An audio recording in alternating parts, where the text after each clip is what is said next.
Chapter 2. Disciple and Guru. 1. What are the qualifications of a seeker of truth?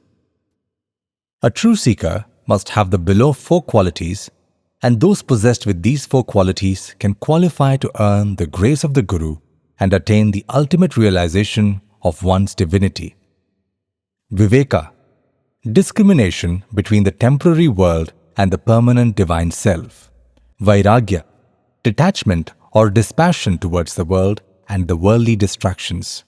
Shat Sampat, or 6 possessions, which are Shama, control of mind, Dhamma, control of senses, Uparati, withdrawal of senses and the mind from the external to within, Titiksha, forbearance, Sraddha, sincere faith in the words of the Guru and the scriptures, and Samadhana, equanimity. Mumukshutva, intense desire for self-realization. 2. Is a Guru necessary? All is Brahman, declares Sanathana Dharma, and the true purpose of human life is to overcome the Maya or illusion created by the mind, which projects the myth of duality that one is different from Brahman by giving a false identity, ahankara, through the acquired thoughts, manas, memories, chitta, and analysis, buddhi. This realization that one is Brahman is moksha, destruction of moha or false attachment, also called mukti or freedom from ignorance. To achieve this, a guru, a realized master, is imperative as he comprehends his truth as Brahman and can thus help the lost seeker also discover his true identity, like the big lion that guided the ignorant cub lost in the flock of sheep to its real identity of being a lion, and thus liberated it from the illusion of calling itself a sheep. A true guru is also known by certain qualities, 8 of them to be precise, as described by the great scholar Saint Sri Adi Shankaracharya of 8th century CE in his work Vivekachudamani, verse 33. 1. Shrotriya, learned. 2. Avrajino, sinless. 3. Akamata, desireless. 4.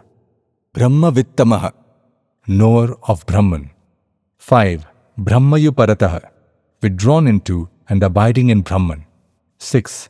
Shantaha nirindhana ivanala, calm like the fire that has consumed all its fuel, unperturbed by the activities. 7. Ahetuka daya sindhu, ocean of mercy without any reason. 8. Bandhuranamatam satam, true friend of the noble one who surrendered to him. 3. By attaining the state of a yogi, can we realize Vedantic understanding? There is a subtle but sharp difference between a yogi and a Vedantin. A yogi closes his eyes in the face of a problem and pretends that there is no problem. When he watches a horror movie, he closes his eyes or leaves the place. He evades it completely and does not want to deal with it. Whereas a Vedantin would analyze the movie. Is this real? Does the ghost exist? Did the death really happen?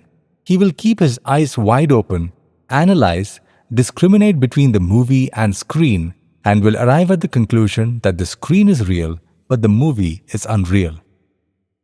If a yogi comes across something that appears to be a snake, he would avoid it and take to another path, whereas a Vedantin would shine a light on it, analyze and determine the fact that it is not moving, and will conclude that it is just a rope and move ahead.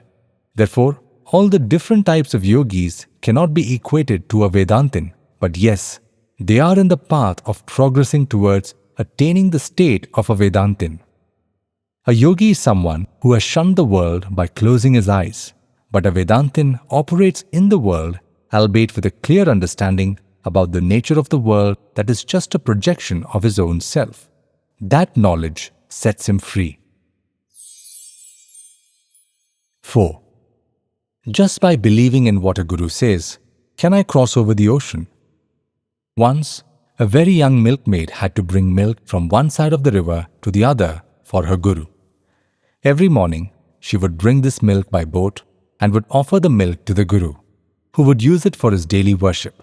One day, after a night of heavy rain, the river was in full spate and the boatman did not come in time. The young milkmaid waited for the boatman and was late for the worship. The Guru was upset because the milkmaid had not come in time. He told her, "If only you had real faith in God and were sincere to serve, you could have walked on the water chanting His name instead of waiting for the boat." The words of the Guru went deep into her heart. The next day, when the boatman did not show up again, she closed her eyes and chanted the name of her favorite deity, Om Namah Shivaya, walked on the water and reached the other side. When she arrived, the Guru was surprised that she came in time in spite of the heavy rains and flooding.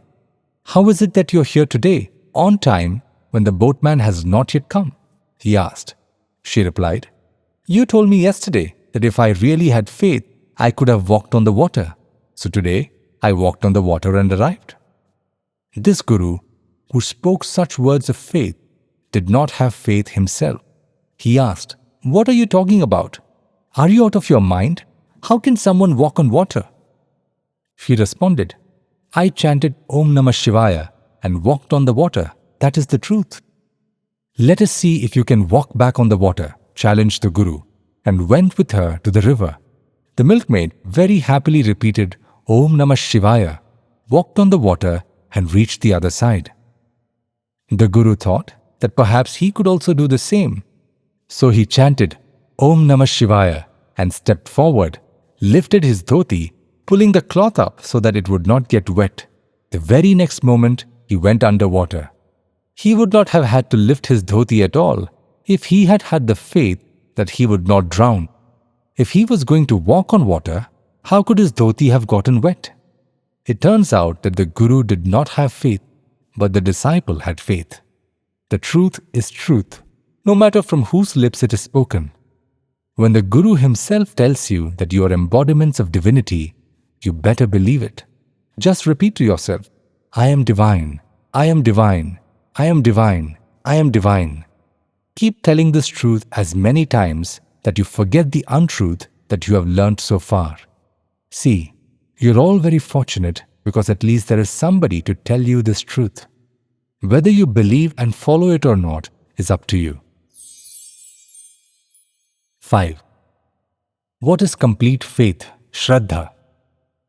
Sri Adi Shankaracharya defines sraddha or sincere faith as shastrasya guruvakyasya satya buddhyavadharanam.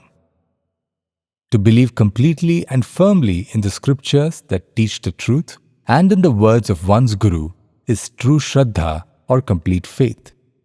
This is a must for anyone to know the ultimate truth of self. Faith is either there or not there. There is nothing called half faith to quarter faith. Faith has to be either complete or else it does not exist. It's either 100% or 0. The ultimate faith is to believe in one's divinity, which is what the scriptures teach and gurus preach. Once a person develops complete faith in one's divinity, one is rid of all fears arising out of false identification with the body-mind complex. This true faith removes all fears and frees oneself. Such fearless faith is a prerequisite for spiritual life. 6. If a master, who is the spiritual guide, stops speaking and withdraws into silence, maunam, how can the new disciples or devotees who arrive later learn his teachings? There are 4 kinds of communication that are mentioned in the scriptures.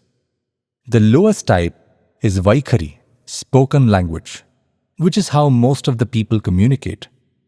The next is madhyama, wherein the communication happens in the mind through thoughts, as in telepathy. The higher level is pashyanti, where the communication happens through visions during an absorbed state of mind. And the highest of it all is para, which is highest because the knower, the knowledge, and the known become one. One knows because one becomes united with the absolute universal consciousness which is aware of everything. A guru may use many ways to teach disciples. The vaikhari type of spoken communication is just one of them. Sri Adi Shankaracharya, in his composition on the Guru Dakshinamurti, says that the young Guru teaches through silence and the doubts of the old disciples are dispelled. Nevertheless, it also depends on one's yearning to know the truth that makes one eligible to know the truth. Eklavya learnt archery without direct instructions of a guru. Likewise, a true seeker will find ways to learn from a guru even if there is nothing spoken, and a guru will find a way to teach his disciple even in silence. This apart, the seeds of the knowledge sown in the hearts of disciples will grow into trees of wisdom that will bear more seeds, and thus the spiritual wisdom will perpetuate itself through worthy disciples. 7. Why is sādhanā important in the life of a sādhakā, spiritual seeker? All the sādhanā is for chitta shuddhi, purification of mind.